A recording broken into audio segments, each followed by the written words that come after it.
Hello all, welcome to the Counting Well RMS Prep Live session. We know that the baseline for RMS, that is Ramanujan Math Scholarship, is already released and we have the final assessment test on 30th April. How to participate? You just have to complete the course in step 1 of the RMS in order to qualify and take the scholarship. The course is designed to help you fill any learning gap from previous academic year and get you prepared for the new class. So we are here to help you qualify the scholarship. For this, stay tuned to the session and get ready for the test. In this session, I will take you through the chapters: number system, algebra, statistics, and probability. So let us start with the chapter number system.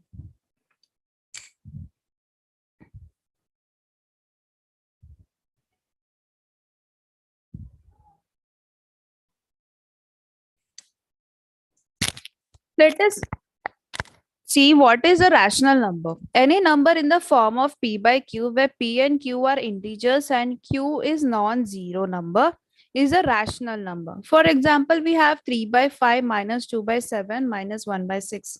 All these are rational numbers because if you see here, we have the numerator and denominator both integers. So the integer can be positive number, negative number, or 0. But the only condition is in the denominator, we should not have 0. We should have only a non-zero number. So what are rational numbers? These numbers are of the form p by q, where p and q are integers and q should be non-zero. The table below is a checklist to find out whether a number is a rational number or not. So this is very important step to identify whether a number is rational number or not. So we have a set of whole numbers, integers, fractions, decimal numbers. Whether whole numbers can be written in the form of p by q? Yes. How? Consider a whole number. So the set starts with the number 0. So we can write 0 as 0 by 1. Correct? Or we can write it as 0 by 10. So here we have two integers in the numerator and denominator, and the denominator is non-zero. So 0 is again a rational number. So any rational number, any whole number is a rational number. That is, we can write any whole number in the form of p by q. Let us take example from integers. If you take an integer minus 3, can you write it in the form of p by q? Yes. We can write minus 3 as minus 3 upon 1. Here minus 3 and 1 are integers. The denominator is non-zero. That's why set of integers is a set of rational number as well. So all the integers are rational numbers. What about fractions? Yes. So we have fraction 2 by 3, 1 by 5. All these are rational numbers only because we are writing in the form of p by q. Next we have decimal numbers. Yes, because decimal numbers are the numbers whose denominators have powers of 10. So if you have 3.2, so you can write it as 32 upon 10. Correct? So all whole numbers are rational numbers, all integers are rational numbers, all fractions are rational numbers, and all decimal numbers are rational numbers.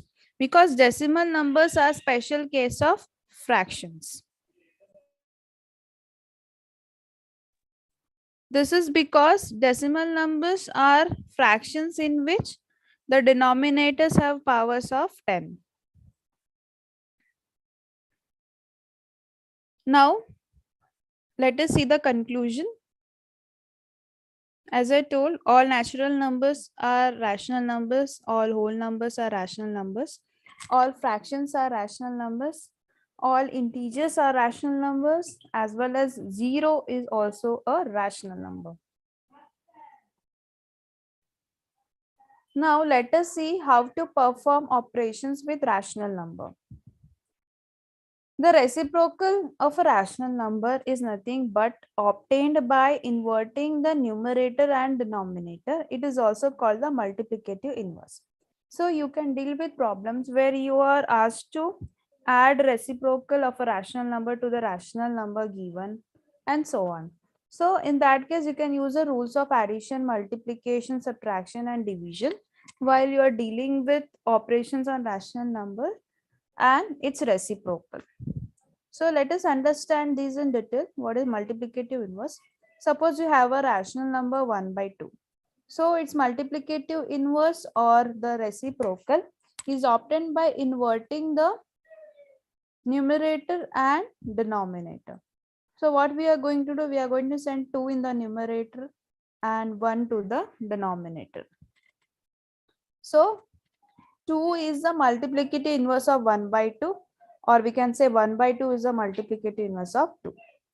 Also, meaning of multiplicative inverse is a number which when multiplied to the given rational number gives you 1. So both the terms mean the same, reciprocal and multiplicative inverse.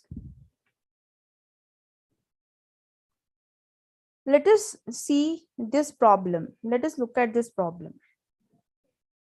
The reciprocal of minus 1 by 6 minus 3 by 4 into minus 2 by 7. Let us solve this by steps. Okay, by one step. So here the step 1 is simplify within the brackets first. So here you can see we have bracket and inside the bracket we have two terms and we have operation subtraction here, subtraction of two rational numbers. Let us do this first. So here we have minus 1 by 6 minus 3 by 4. We'll take the LCM of the denominators, which is 12.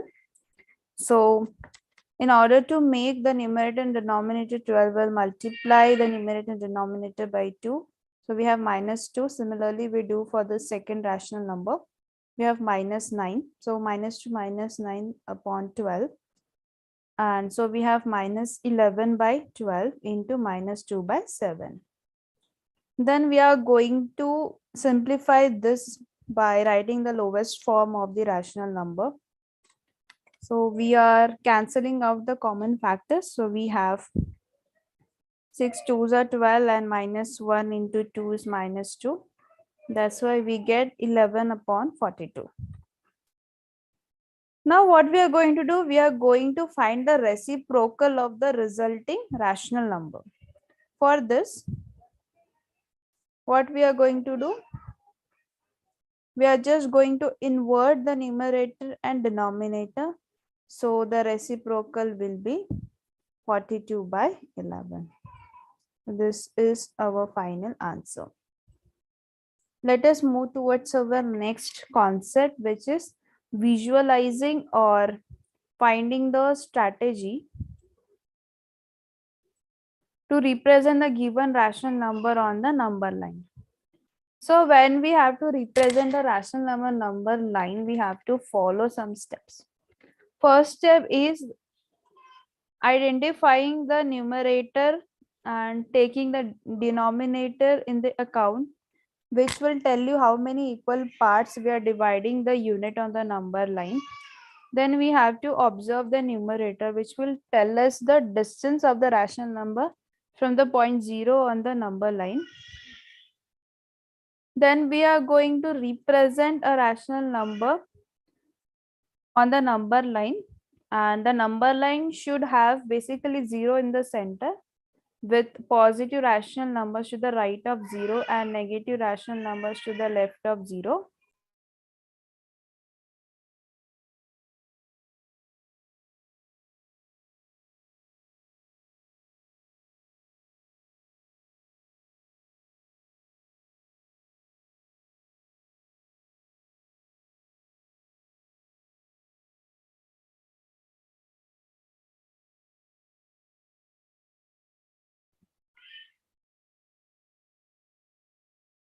A positive rational number with numerator less than denominator will be always less than 1.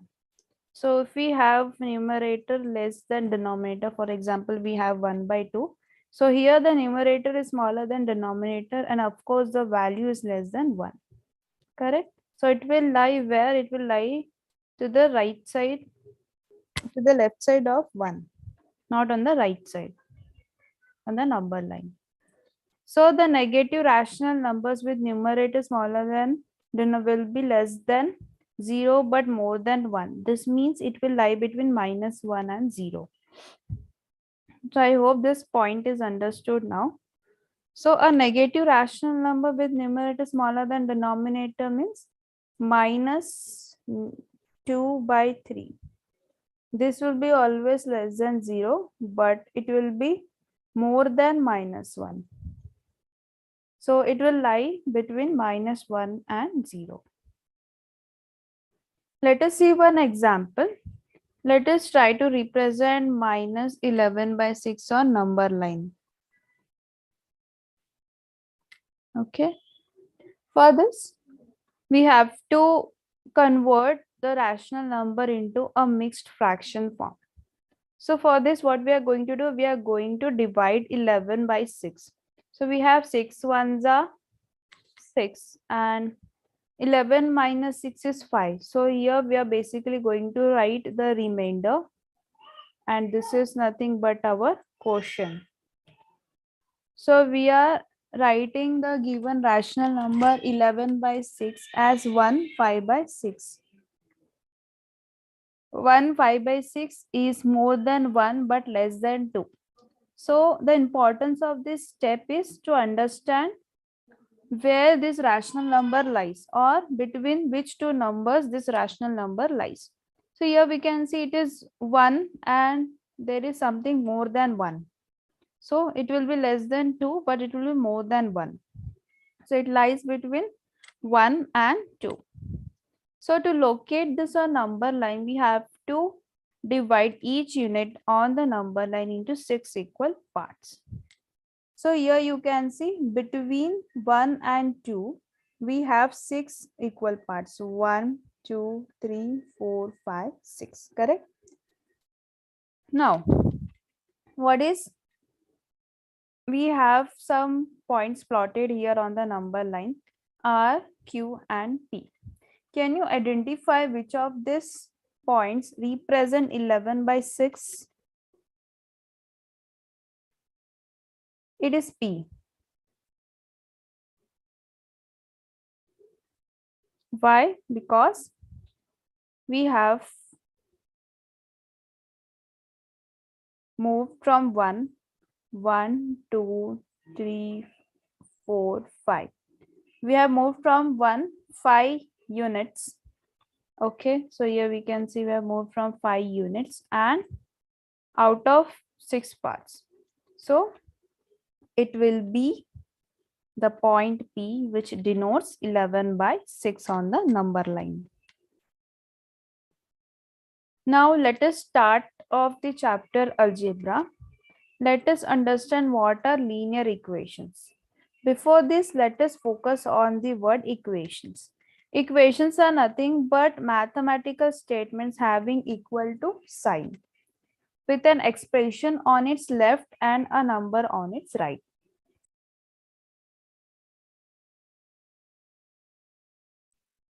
Here you can see on the left hand side we have x plus 4. On the right hand side we have 15. And we have equal to sign here. So in this way we can identify the equation. It should have an equality sign, a left hand side, a right hand side, and expressions on the left and on the right. Usually we keep numbers or constants on right and variables, expressions with variables on the LHS. Now let us consider two equations shown here. Here you can see we have x minus 9 is equal to 12, x square minus 5 is equal to -4. What is the difference between these two equations? Yes, the highest power of the variable x for the first equation is 1, whereas for the second equation it is 2. When the equations with one variable have the highest degree of the variable 1, then such equations are called linear equations. Whereas when the equations have one variable but the highest degree of the variable is greater than 1, so it can be 2, it can be 3, it can be 4. These are not linear equations. For example, if I have x to the power 4 plus x is equal to 1. Here you can see we have x to the power 1 also. But is it the highest degree of the variable in the equation? No. We have the highest degree as 4, not 1. So this is also not a linear equation. But if the case is x is equal to 1 or x to the power 1 equal to 1, this is again an equation, or we can say it is a linear equation. Or we have x plus 5x equal to 2. This is also a linear equation because here we can see these two are like terms. On adding, we can see we have 6x equals to 2. So this is again a linear equation. Identifying linear equation. So how to identify? You should see it should have only one variable in it. That's why we should find the highest power of that variable only, and it should be 1. So if you have m plus 2 equal to 0, this is a linear equation because it has only one variable m. Also the highest power is 1. So this is a linear equation. But if I write m square plus m plus 1 is equal to 0, this is not a linear equation because the highest power of the variable is not 1. If I have m plus a is equal to 2, this is not a linear equation in one variable because it has two variables. A linear equation can have variables on either left side or to the right side of it also with equal to sign. Examples we can see 3m minus 1 is equal to 5, 10 is equal to 3n plus 2, and minus 5 is equal to p plus 9. All these are linear equations. Now, let us find the value of an expression by substituting the given value of the variable. First of all, what is the difference between expression and equation? As we saw, equation has equal to sign in it, and expressions are nothing but the terms on either side of the equal to sign. So expressions are without equal to sign. To find the value of the expression for a given value of variable, we have to just put its value in the place of the variable, and then we have to perform the operations according to the given expression. So the value obtained after the calculation will be the value of the expression. So expression will be given and the value of that variable that we have to put in the expression, that will be given, and the final value of the expression after putting the value of the variable will give you the value of the expression. So let us find the value of the expression 9 plus x at x is equal to minus 3. We find the value of an expression by substituting the value in the expression. So instead of x or in the place of x, we just have to put minus 3. So 9 plus minus 3 is nothing but 6 because 9 plus minus 3 is 9 minus 3. Hence the value of the expression 9 plus x at x equals to minus 3 is 6. Similarly, you can find the value of the expression for x is equal to 1. If you put x equals to 1, then you will get the value of the expression as 10. Now, let us use the identity to find the product of the binomials of the form a plus b into a plus b. So, what is a binomial here? Binomials are the algebraic expressions having two terms. Okay, so here you can see there are only two terms. Okay, a plus b and a plus b. So a plus b into a plus b is nothing but a square plus 2ab plus b square. To find the product of this form, substitute the values of a and b by corresponding terms of the given binomial in the identity. A plus b square is equal to a square plus 2ab plus b square. Note that here we have a, so the same number or the same variable or the same term should be here. Then we have b, so the same number or the same term should be here, and we should have two like brackets. For example, we have 2p plus 3 into 2p plus 3, which is nothing but 2p plus 3 square. We are going to find the product, okay, by using the identity a plus b whole square is equal to a square plus 2ab plus b square. Now, you just have to compare a plus b with 2p plus 3. Note that a is nothing but 2p and b is nothing but 3. So in place of a square, you have to write 2p whole square. In place of 2 into a into b, you have to write 2 into 2p plus 2 into 2p into 3. In place of b, you have to write 3. So you have 3 square. 2p whole square means you have to take square of 2 as well as p. So you have 4p square plus, then you have to multiply the numerical coefficients 2 into 2 into 3, which is 12, and the variable coefficient is p. 3 square is 9. Note that the three terms are unlike terms, so we cannot further add. So we have 4p square plus 12p plus 9 as the product. I hope this is clear now. Next, moving towards the product of binomials of the form a minus b into a minus b. We can find the product of binomial with itself using the identity a minus b into a minus b. A minus b into a minus b is nothing but a minus b whole square. So we have a square minus 2ab plus b square. Correct? So you can see a minus b square is a square minus 2ab plus b square. What was the difference? Can you remember? Yes, the difference is when we have a plus b square, it is a square plus 2ab plus b square. Correct? And here we have only minus sign.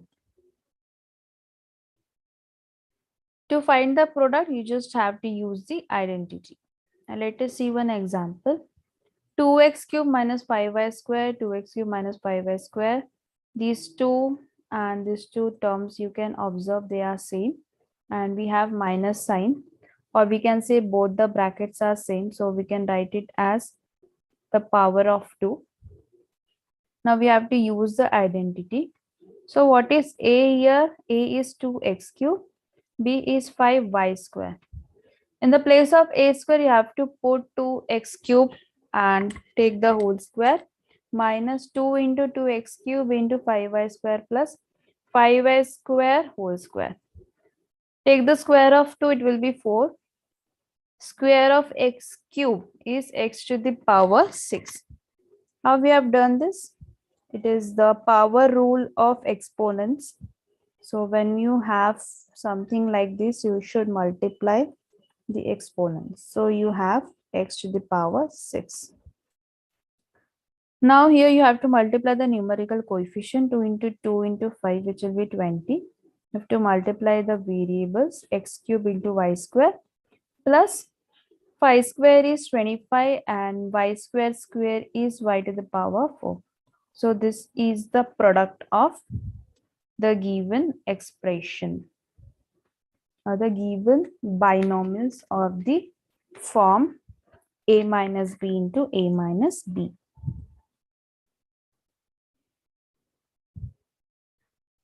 What if the brackets are like this? One is a plus b and one is a minus b. This may be the case also. That's why what we are going to do, we are taking the square of first term minus the square of the second. So there will be no 2 into ab term. Okay. This term will not be there. So let us see one example. So here you can see we have two brackets with the first terms same and the second terms also same. One is having minus sign and the other bracket is having plus sign. So what we are going to do, we are going to take the difference of the squares of the two terms. So 2x cube will be our a and 5y square will be our b. Taking square of 2, we have 4. X cube square is x to the power 6. 5 square is 25. Y square is y to the power 4.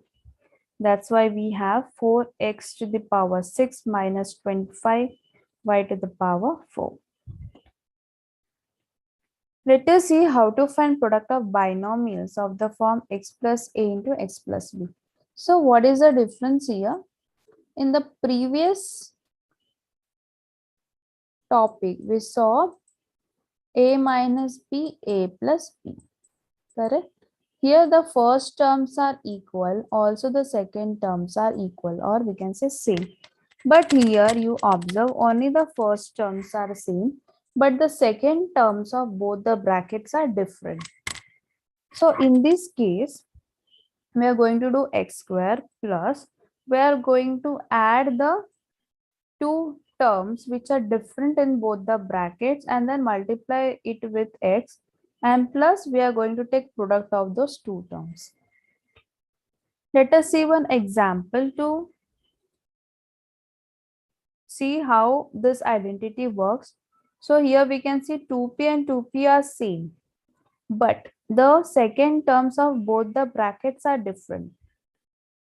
So let us replace x by 2p, a by 3 and b by 1. So we have x square means 2p square. Then we have a plus b means 3 plus 1 into 2p plus 3 into 1, that is 3. So we have 4p square plus 8p plus 3.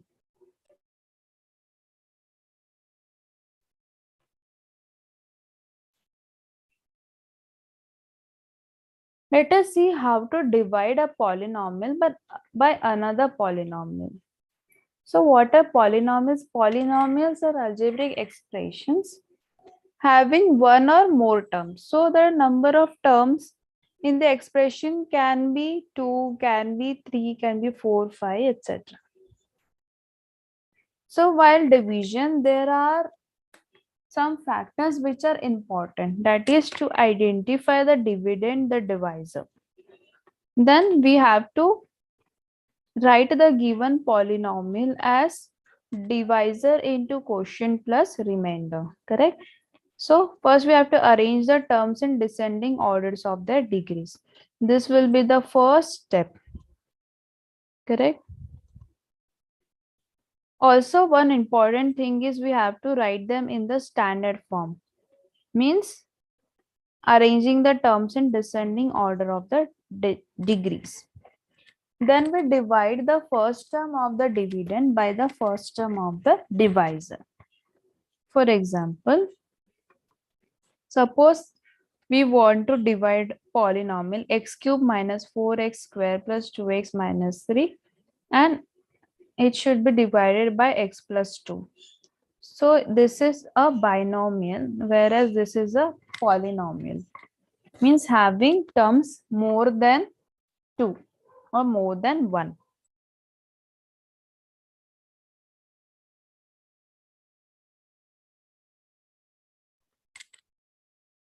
Let us see our next step.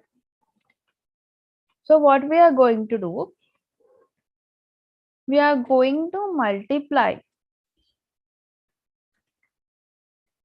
We are going to see how to divide x cube by x. And what will be the question we'll be getting. So what should we multiply with x to get x cube? Yes, it should be x square. So x into x square will give you x cube. Correct? Divisor by the first term of the quotient and subtract this product from the dividend. So what is our next step? So multiplying by x square will get x cube plus 2x square. Will subtract. It will give you minus 6x square. Will bring down 2x and multiply both the terms of the divisor by minus 6x, so that you get minus 14x minus 3. Then we multiply by plus 14. So continuing the process, we get the quotient as x square minus 6x plus 14 and the remainder as minus 31. Till which step you have to repeat the procedure? We have to repeat the procedure again and again till the remainder is 0 or the degree of the new dividend is less than the degree of the divisor. Here, what is the degree? Yes, degree is 0 because as we cannot see any variable term here, it should be variable raised to the power 0. 0 is less than 1. So in short, we have to get here a remainder, which is a constant term or a number. So in this way, we divide a polynomial by another polynomial. Now, let us start with our chapters, statistics and probability. For that, let us first understand what is grouped frequency distribution table. Let us consider a data of weights in kg of 70 students. So here you can see the readings are 23, 45, 28. Note that these are nothing but weights in kg. How many observations do we have here? Without counting, we can say there are 70 observations because there are 70 students whose weights have been recorded. What we are going to do, we are going to prepare a frequency distribution table, and more in general or more specifically, we are going to create a group frequency distribution table. So the first step is to find the range of the data, means the number of rows in the frequency distribution table. Now, what is range? It is nothing but the difference between the highest and lowest observation in the given data set.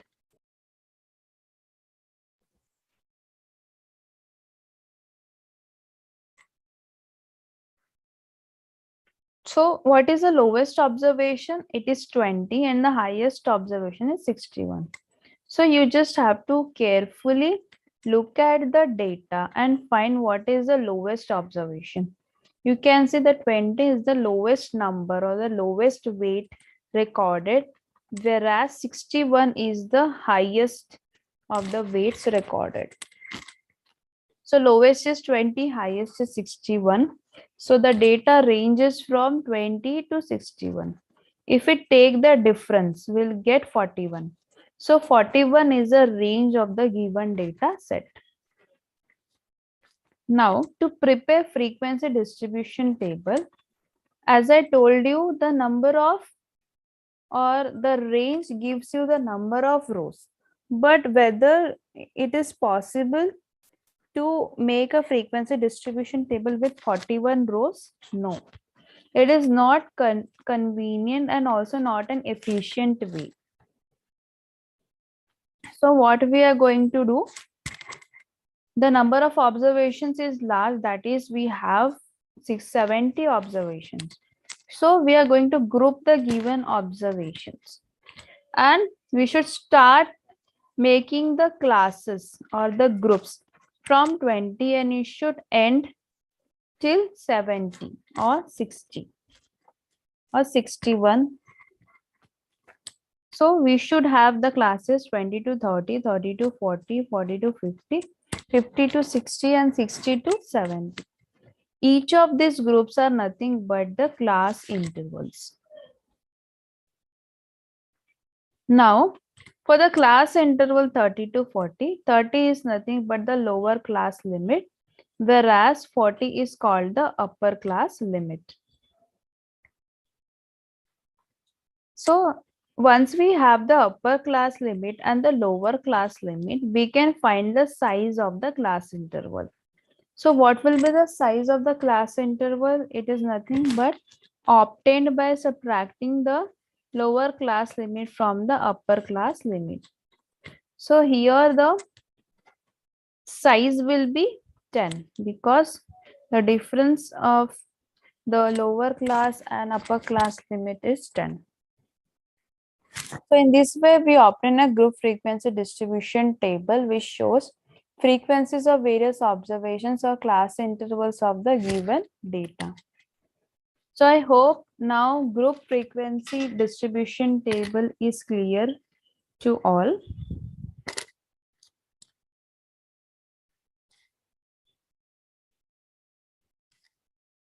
Now let us interpret the group frequency distribution table. Let us see one problem. Let us study the given frequency distribution table which shows the weekly expense of how many students? 80 students. So the class intervals you can see starts from 50 to 60, 60 to 70, 70 to 80, 80 to 90 and 90 to 100. You can see the class intervals or the groups starts from 50 and ends to 100. So the lowest observation lies between 50 to 60 and the highest observation or the highest expense in rupees lies between 90 to 100. How many classes are there? 1, 2, 3, 4, 5. There are 5 class intervals or 5 groups. Tally marks represents frequencies. Now let us try to study this frequency distribution table, which is known as a group frequency distribution table, because we have groups and we have tally marks. Let us find solution for the first question. Which class interval has the maximum frequency? If you observe the frequency column, which is the greatest number among 13, 22, 26, 11 and 8? Yes, it is 26.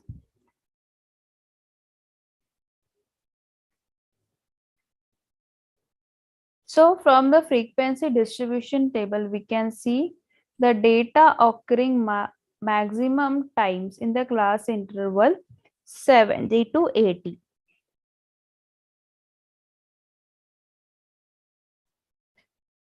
What it means? Most of the children have the weekly expense from rupees 70 to rupees 80. Hence, the class interval having maximum frequency is 70 to 80. Note that the final answer statement should include the class interval, the name of the class interval or the class interval which has maximum frequency. You don't have to mention what is the maximum frequency. You just have to mention the class interval having the maximum frequency. Let us try to answer this second question. Which class interval has the lowest frequency? So you just have to find the lowest number among these numbers. That is 8, correct? So which class interval has frequency 8? 90 to 100. So the data, the observation occurring least is in the class 90 to 100. That is the least number of children have weekly expense from rupees 90 to 100. Hence, the class interval 90 to 100 has the lowest frequency. Third one is how many students spend less than rupees 8. Here we can see the groups.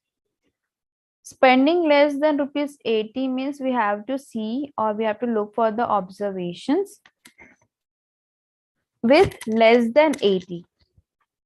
80 to 90 includes the observations of weekly expenses from 80 to 90. Let us see the solution. We can see 13 students spend 50 to 60 rupees. We want weekly expense less than 80, so we have to observe the groups above the class interval 80 to 90. So there are 13 students who spend 50 to 60 rupees, which is less than 80 rupees, correct? Then there are 22 students which spend 60 to 70 rupees. And there are 26 students who spend 70 to 80 rupees. Hence, to find the total number of students, we just have to add the frequencies. 13 plus 22 plus 26, which will be 61. So there are 61 students out of 80 students who spend less than rupees 80. So in this way, we can interpret any group frequency distribution table by observing the frequency and the column of class intervals. Now, let us start with the chapter probability. How to find the probability of an event. To find the probability of an event, we use this formula. Probability of an event is total number of favorable outcomes divided by total number of possible outcomes. What is an event? Tossing of a coin is an event. Event is nothing but incidences which have unpredictable outcome or whose outcomes we can not predict. Tossing a coin is an event because it can give you either head or tail, but we cannot say whether head will turn up or tail will turn up. For example, if a dice is tossed, then let us find the probability of getting 3. We know that a dice has 6 sides and there is an equal chance of any of these sides to be tossed. So how many possible outcomes are there? There are 6 possible outcomes. We have to find the probability of getting a 3. So the number of favorable outcome is 1. So we just want the probability of getting 3. So the probability of getting 3 is 1 by 6. Always note that the probability lies between 0 and 1. So the probability value can be equal to 0 or greater than 0, but it should be less than or equal to 1. Value of probability cannot be negative. It cannot be greater than 1. It can be 0, it can be 1, but it cannot be greater than 1 or less than 0. Let us see one more example. There are 27 balls in a bag, out of which 7 balls are blue, 12 are red, and 8 are black. Note that 7 plus 12 plus 8 will give you 27.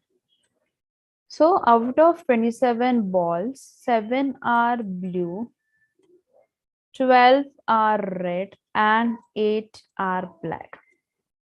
Now you are going to randomly pick a ball and then you have to find probability of getting a red ball and the probability of getting a blue ball. What is the first step? It is to find the total number of possible outcomes. Let us write the data like this. Total number of balls, number of blue balls, number of red balls, number of black balls. So total number of possible outcomes is 27 because if you randomly pick one ball, there are outcomes. How many? 27 outcomes. Okay.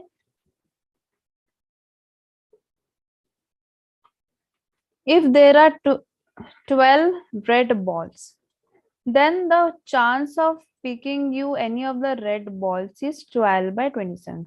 Since there are 12 red balls, you can have the chance of getting a red ball out of these 12 balls out of the total balls, that is 27. So probability of picking up a red ball is 12 by 27. As there are 7 blue balls, when you pick up a ball randomly, there is an equal chance of you to pick any of the blue balls. As there are 7 blue balls, the chance is 7 by 27. So there are 7 times out of 27 times the chance of picking up a blue ball.